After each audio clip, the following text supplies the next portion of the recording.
Hello friend, तो कैसे हैं आप सब। उम्मीद करता हूँ आप सब अच्छे होंगे, स्वस्थ होंगे। हमारी वीडियो में पहचान लीजिए, ये है तेंदू।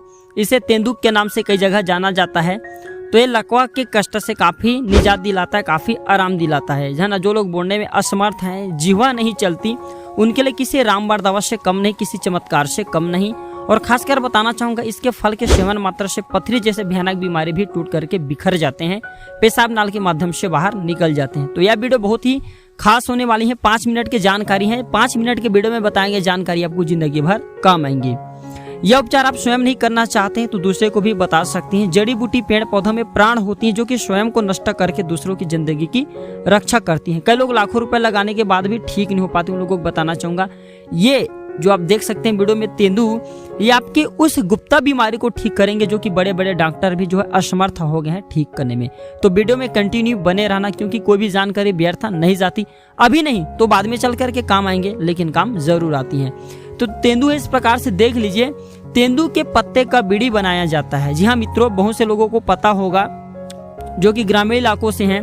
जो ये तेंदू है ना, इसके पत्ते का बीड़ी बनाया जाता है। तो तेंदू का वर्णन हमें प्राचीन जो आयुर्वेद की बुक है सुश्रुत संहिता और चरक संहिता, दोनों में जानकारी मिलते हैं।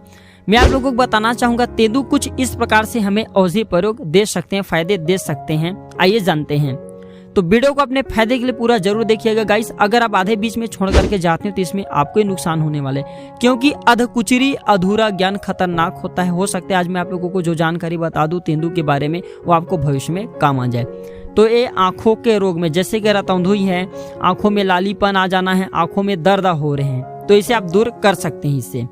तो क्या करना होता है इसके लिए, थोड़ा वीडियो ध्यान से सुने, जानकारी को पेन कॉपी में नोट करके रख ले। अगर घर पर में किसी को रतौंधी, आंखों में लालीमापन आ जाती है, दर्द होती है, तो इसके अच्छे से पके हुए फल देखना। भी गर्मी का सीजन चल रहा है, अभी इसका फल मिल जाएंगे।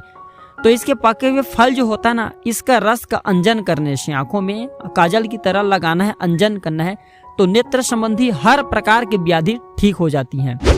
मुंह में अगर छाले हो गए हैं, बार बार मुंह में छाले हो जाते हैं, तो इसका भी प्रयोग कर सकती है। इसके फल का जूस गरार करने से मुंह के जो छाले हैं वह ठीक हो जाते हैं। या इसके अलावा इसके जो फल है ना, इसका काढ़ा बना करके गरार करने से भी मुंह के छाले ठीक हो जाते हैं दोस्तों। इसके बाद मूत्र मार्ग में अगर पथरी है, तो मैं आप लोगों को बताना चाहूंगा, वीडियो को पहले भी बोला हूं कि पके हुए इसके फल को खाने से मूत्र मार्ग की पथरी टुकड़े टुकड़े होकर के निकल जाते हैं। तो जब तक ये सीजन में मिले, जिन्हें पथरी की परेशानी है, मूत्र मार्ग की पथरी की मैं बात कर रहा हूँ, गुर्दे की नहीं, तो जिन्हें मूत्र मार्ग में पथरी अटका हुआ है, तो तेंदू का फल खाएं। जो मूत्र मार्ग के पथरी रहते हैं, पेशाब नाल के रास्ते से बाहर निकल जाते हैं। इसका पाउडर भी मार्केट में मिल जाते हैं। 1 चम्मच से इसके पाउडर को आधे गिलास गुनगुने गर्मा पानी में डाल करके पी सकते हैं। इससे भी पथरी टुकड़े टुकड़े होकर के निकल जाते हैं। लिकोरिया में भी काफी फायदा पहुंचाने का काम करते हैं, जिसे हम सफेद पानी बोलते हैं। महिलाएं अक्सर इस बीमारी से परेशान रहती हैं। तो इसके फलों का काढ़ा बना करके धोने से योनि को, या इसके सेवन करने से जो सफेद पानी की समस्या रहती है वह ठीक हो जाती है। अब जानते हैं लकवा की बीमारी को यह कैसा ठीक करता है और पहले जैसा क्यों बना देता है। तो अगर जो लोग लकवा के कष्ट से राहत पाना चाहते हैं, यह उपचार स्वयं नहीं करना चाहते, तो दूसरे को बता सकते हैं, काफी पुण्य कमा सकते हैं। अगर भगवान की कृपा रही, महादेव की आशीर्वाद रही, बड़े बुजुर्गों की आशीर्वाद रही, तो बिल्कुल ही जो लकवा ग्रस्त व्यक्ति हैं, जो बोलने में असमर्थ हैं, वो भी समर्थवान बन जाते हैं इसका प्रयोग करने के बाद। तो इसके जड़ का काढ़ा बना करके पीना है, और 1 से 2 ग्राम इसके छाल के चूर्ण में 1 ग्राम मरीच चूर्ण आपको किसी भी पंसारी की दुकान में मिल जाएंगे।